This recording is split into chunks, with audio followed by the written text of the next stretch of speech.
Who's yours? Come on, please.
Your eyes can be open.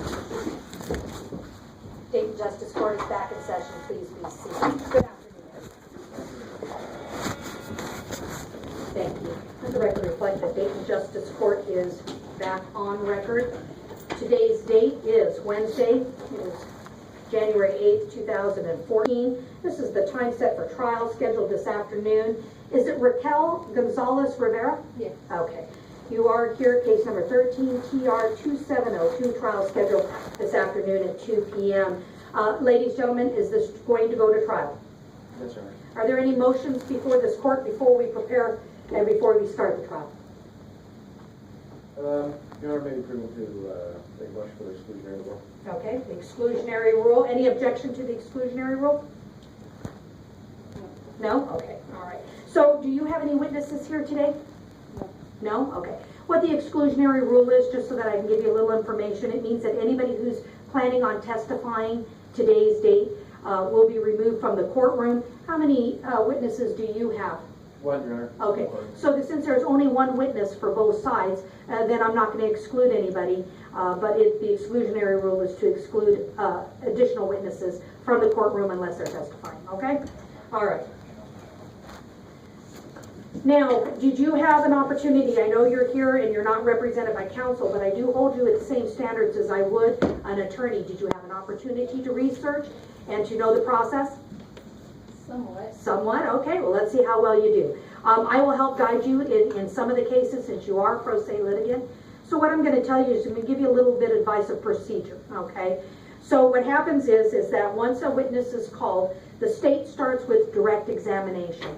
After he is done questioning the witness, then you get cross-examination.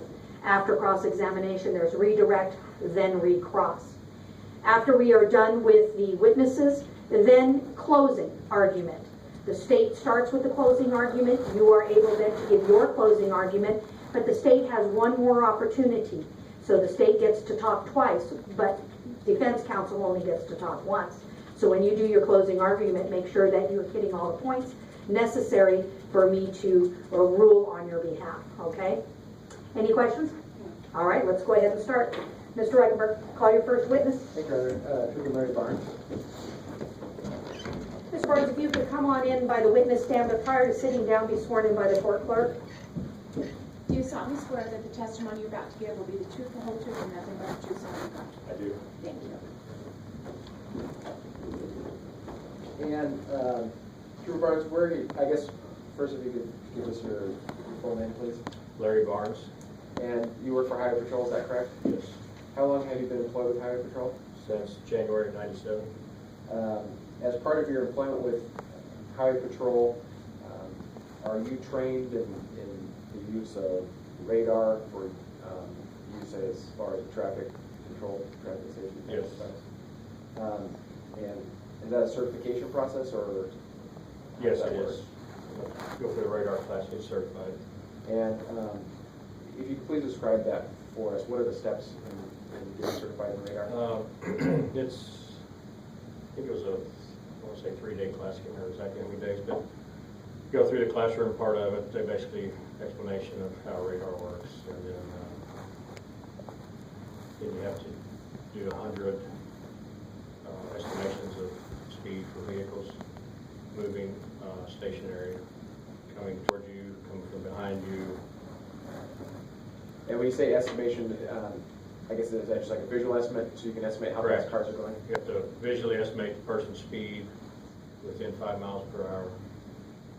And so there's some sort of test that you have to take that says you can do that, or how does that? Yeah, well, initially you do 20 with the instructor, then you have to go out and do 100 additional ones after that.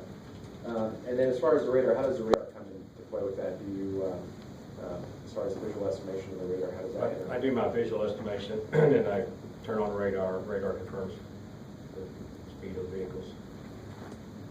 And as far as the, and I guess, are you issued a Nevada Highway Patrol vehicle? Yes, And is that equipped with radar? yes. If you could kind of describe for us a little bit, what kind of radar setup do you have in that patrol vehicle? It's called a B3, made by MPH. It has a front rear antenna, and this particular unit, every 20 minutes, does its own internal calibration to make sure everything's working right. If it's not working correctly, it'll turn itself off. And I want to take you back to September 15th, 2013. Well, actually, before I do that, where are you currently assigned? What is your patrol area? It's Carson City Beat, which includes Highway 50 out to Silver Springs Junction. And were you working on September 15th, 2013? Yes, And were you working in the Dayton area on that day? I was. And did you have occasion to pull over Ms. Gonzalez Rivera on that day? I did. And what drew your attention to her vehicle? I was traveling westbound, and I saw her little black Mazda, and then quite a ways behind her was another car, and then behind that was a pickup truck. And I seen that she was going, I'd estimated was over 80 miles an hour, and so I hit the radar, front radar actually on this one. We passed. As soon as we passed, I hit the rear radar antenna. Still same speed, was 84 and 60 zone. And where was this at, as far as within? Line 10 mile marker, just a little bit east of us. And again, so if I could understand it, when you hit the radar, how does that work? How do you control? Have a remote control, box on 2 miles away. So it has various buttons where I can check front, coming towards me or going away from me. I can check going away from me behind or coming up behind me as well. And so I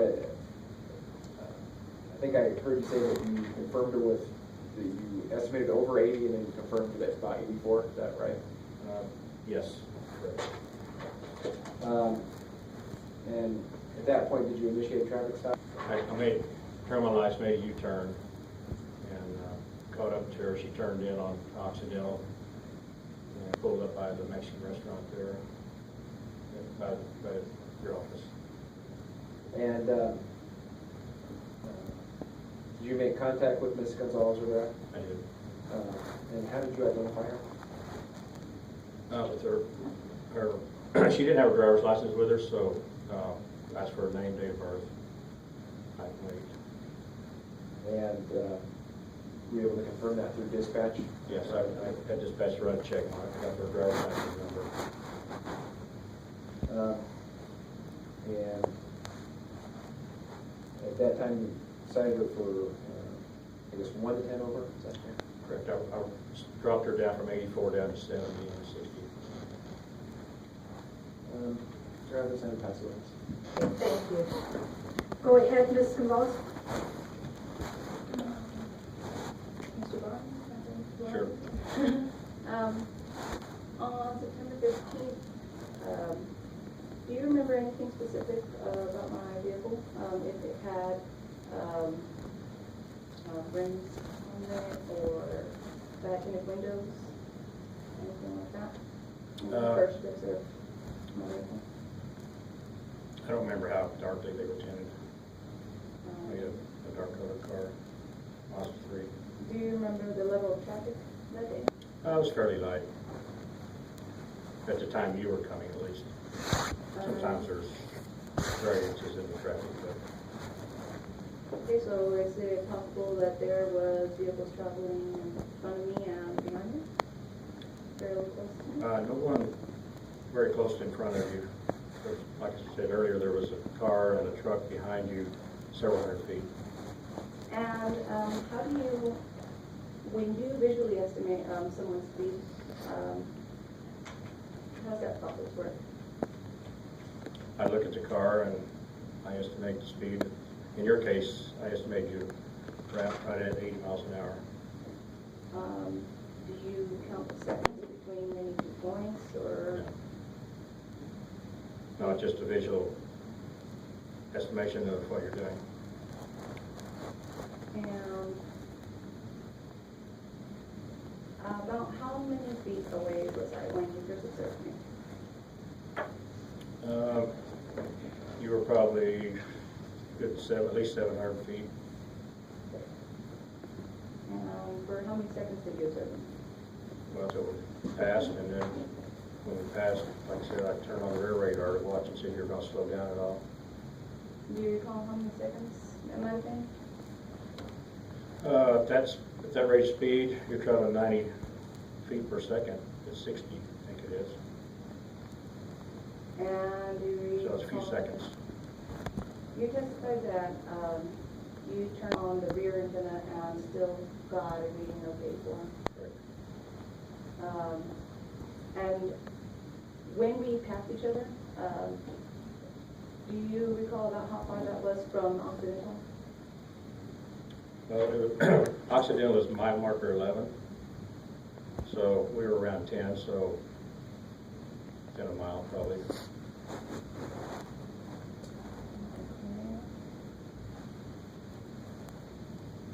And you said you made a U-turn, right? Correct. So when you made the U-turn, did you lose visual contact with my vehicle? For any seconds? No, not really. So I'm watching you in my rearview mirror. So I make my turn, and I turn over to make sure you're not changing lanes or turning off somewhere. Did you compare other vehicles that were around me, how fast they were going in comparison to my vehicle? Do you recall that? I don't recall their exact speed, but they were doing no more than in the 60s. You said that your radar unit recalibrates itself every 20 minutes. It checks itself, does an internal. Do you do any other calibration before your shift or after your shift? Yes. With tune foot? Every day. Before and after your shift? What about before and after you issue a citation? No. And did you do it that day? Yes. Did you use corrections once for the radar unit? Do you have records of that? I don't keep records of the daily activity. I just make it habit of doing it every day. That way I know that I've done it. When you used your radar unit to confirm the speed, did you use the fastest mode for that? Yes, I think it's in the fastest mode.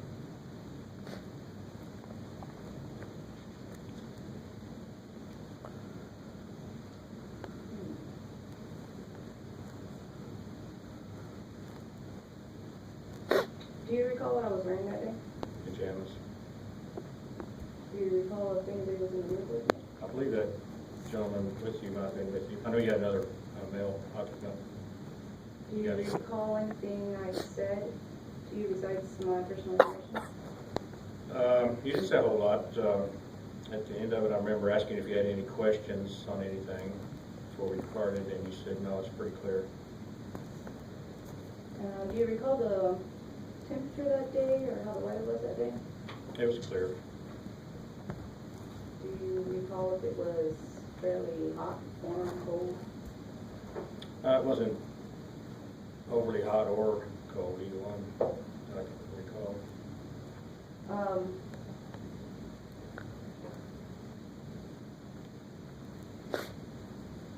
The vehicle you drive, is that a Charger?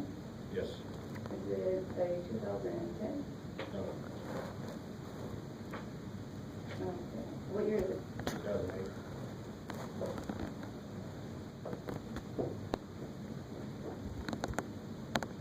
That's all.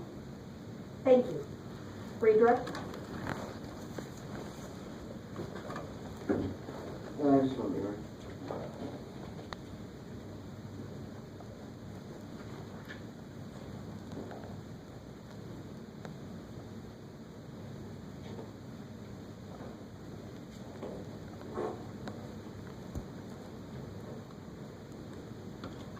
Anybody, right?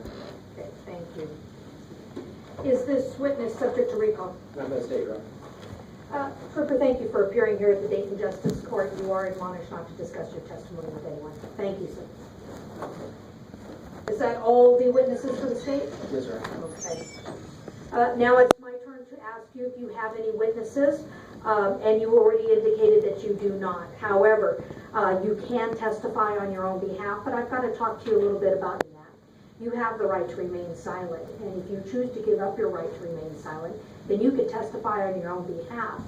But not only would you be able to testify on your own behalf, because you give up the right to remain silent, you would have to answer questions asked by the district attorney's office.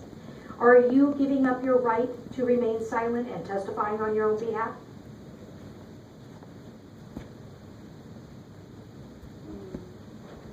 No. Okay, thank you.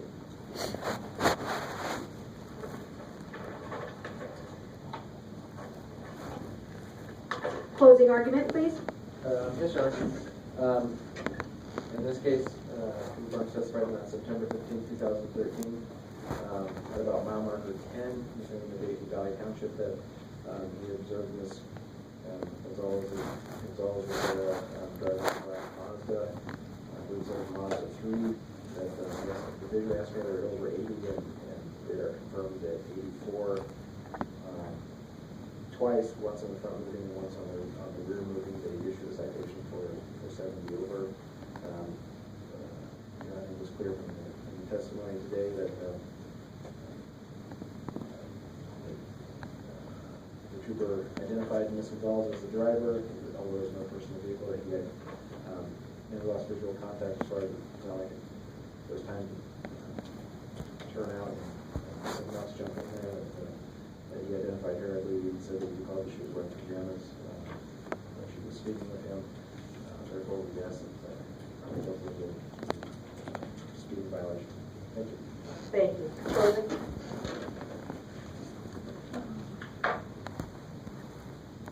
Yes, Your Honor, I asked Trooper Barnes of how he, when he estimated with my speed. He mentioned, he stated 88 feet per second, 60 miles an hour. Although he said he confirmed with his radar unit, I don't understand how that would work if his visual estimate, he said otherwise.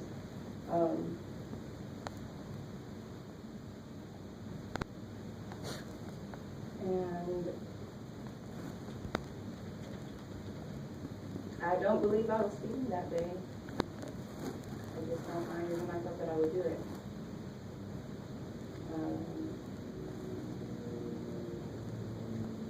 And I asked that the court find me innocent. Okay, thank you. Treasurer. I just read in the testimony from Trooper Barnes is that visual estimates usually they're trained to estimate within 5 miles an hour, usually estimated at 80 miles an hour. And that the radar confirmed that 84, which is in the course it was trained. They usually estimated at 700 feet and confirmed that the radar actually passed and before she passed, so we asked them to make up this week. Thank you. Based on the testimony heard today's date, the evidence presented to this court through testimony, applying the law as it applies, the court finds the defendant guilty of speeding. Are you prepared to be sentenced? Yes. Okay. I'm going to amend the charge to a non-moving rule of speed. It will not go on your driving record. Be a $25 fine, $30 admin, $10 court facility fee, $7 specialty court fee, and a $3 DNA. Nicely done on your questions. You did your homework, and a lot of times I have individuals in here that can't even, they keep asking or testifying instead of asking questions. And in this case, you asked some pretty good questions. Nicely done, and it's good that you carry that right, the right to go to trial, and that's exactly what you did in this case. Even though you were found guilty, you did hold yourself very well in this court, and it is appreciated. It's $75 at the counter. Just go ahead and head over there and talk to the clerk and make it. Thank you. Court is adjourned.